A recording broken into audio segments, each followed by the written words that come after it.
अक्सर ये सवाल उठता है कि भगवद गीता क्या सिर्फ एक धार्मिक ग्रंथ है। जी नहीं, ये असल में जीवन के सबसे बड़े संघर्षों से निपटने का एक मनोवैज्ञानिक रोड मैप है। एक ऐसा रास्ता जो हमें गहरे दुख यानी विषाद से निकालकर मन की परम शांति यानी प्रसाद तक ले जाता है। तो चलिए आज इस सदियों पुराने ज्ञान को आज की दुनिया के हिसाब से समझते हैं। ये एक ऐसा सवाल है जिसका सामना हम सब ने अपनी जिंदगी में कभी न कभी जरूर किया है। और जानते हैं, यही गीता का सबसे बड़ा द्वंद्व है। जब हमारा कर्तव्य ही हमें उन लोगों के खिलाफ खड़ा कर दे जिनसे हम प्यार करते हैं, तो सही रास्ता आखिर है क्या? गीता का पूरा संवाद ठीक इसी एक मुश्किल सवाल से शुरू होता है। तो बात करते हैं उस जगह की जहां यह सब कुछ हुआ, कुरुक्षेत्र। पर रुकिए, कुरुक्षेत्र सिर्फ जमीन का एक टुकड़ा या एक युद्ध का मैदान नहीं था। ये उससे कहीं ज्यादा गहरा है। ये हमारे अपने मन के अंदर लगातार चल रहे संघर्ष का एक बहुत ही शक्तिशाली प्रतीक है। देखिए, कुरुक्षेत्र को ना हम 3 लेवल पे समझ सकते हैं। पहला तो है भौगोलिक, मतलब वो असली बैटलफील्ड जहां युद्ध हुआ। दूसरा है आध्यात्मिक, यानी हमारा अपना शरीर जो कर्म करने का क्षेत्र है। और तीसरा सबसे जरूरी है धर्म क्षेत्र, यानी हमारा मन जहां अच्छे और बुरे विचारों की लड़ाई हर पल हर घड़ी चलती रहती है। तो ये हमें दिखाता है कि असली लड़ाई बाहर नहीं बल्कि हमारे अंदर है। तो मतलब साफ है, गीता का युद्ध क्षेत्र हर इंसान के मन में ठीक यही हमारे अंदर मौजूद है। ये हमारे अंदर की अच्छाई और बुराई की लड़ाई है, हमारे कर्तव्य और हमारे मोह के बीच का संघर्ष है। और यही वो लड़ाई है जो तय करती है कि हम इंसान कैसे बनेंगे। चलिए अब कहानी के मुख्य किरदार अर्जुन से मिलते हैं। अर्जुन कोई आम योद्धा नहीं थे। वो एक बहुत ही विचारशील और संवेदनशील इंसान थे जो एक भयानक संकट से गुजर रहे थे। उनका दुख, उनका विषाद ही इस पूरे ज्ञान की नींव रखता है। अर्जुन की जो मनोवैज्ञानिक हालत थी, उसे एक शब्द में बहुत अच्छे से बताया गया है: धर्म सम्मूढ़ चेता। इसका मतलब है कर्तव्य को लेकर मन में इतना गहरा कंफ्यूजन हो जाना कि सही और गलत को समझने की शक्ति ही खत्म हो जाए। अपने परिवार, अपने गुरुओं के प्रति मोह ने उनकी न्याय की दृष्टि को पूरी तरह से धुंधला कर दिया था। अर्जुन का ये संकट सिर्फ दिमागी नहीं था, ये उनके पूरे शरीर पर हावी हो गया था।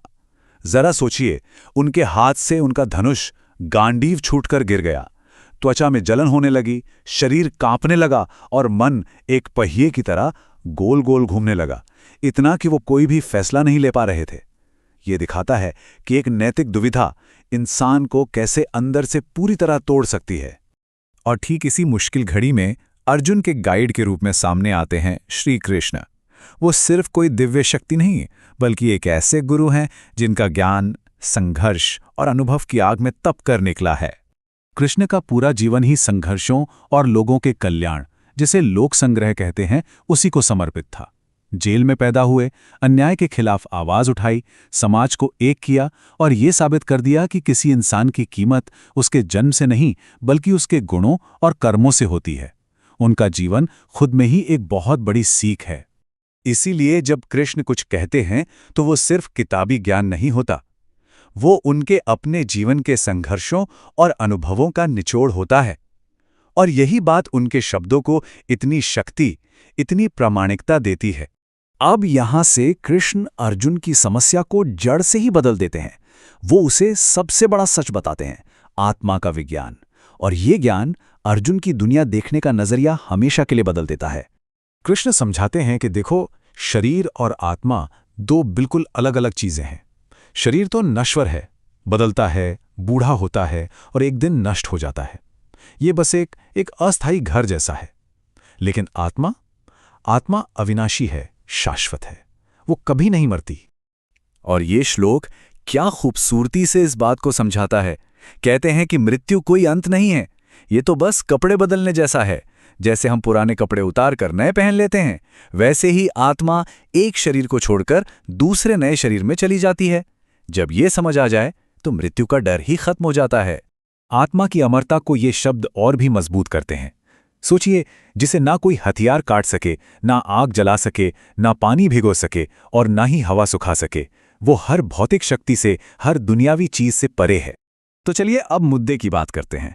ये जो इतना गहरा ज्ञान है, ये हमारे जीवन को कैसे बदल सकता है? ये दुख से निकलकर मन की शांति तक पहुंचने का सफर कैसे तय कराता है? देखिए, जब ये ज्ञान हो जाता है कि आत्मा तो अमर है, तो किसी को खोने का जो सबसे बड़ा डर है वो खत्म हो जाता है। और बस यही एक समझ अर्जुन को उनके उस पैरालाइसिस से बाहर निकालती है और उन्हें हिम्मत और मकसद के साथ अपने कर्तव्य का पालन करने की ताकत देती है। तो गीता का जो पूरा समाधान है वो इन 3 आसान स्टेप्स में छिपा है। पहला, अपने मोह को पहचानो। दूसरा, अपने असली अमर स्वरूप को जानो। और तीसरा, फल की चिंता किए बिना निस्वार्थ भाव से अपना कर्तव्य निभाओ। बस यही है विषाद से प्रसाद तक का सीधा रास्ता। और ये अंतिम श्लोक इस पूरी बात का सार है कि ज्ञान का, सिद्धि का रास्ता कहीं बाहर नहीं, बल्कि अपने कर्तव्य को सही ढंग से पूरा करने में ही है। अपने स्वाभाविक काम को पूरी लगन और ईमानदारी से करना ही ईश्वर की सबसे बड़ी पूजा है। तो अंत में ये सवाल हम सबके लिए है, आज के इस दौर में हमारे जीवन का कुरुक्षेत्र क्या है? वो कौन सी नैतिक दुविधा है जिसका हम सामना कर रहे हैं?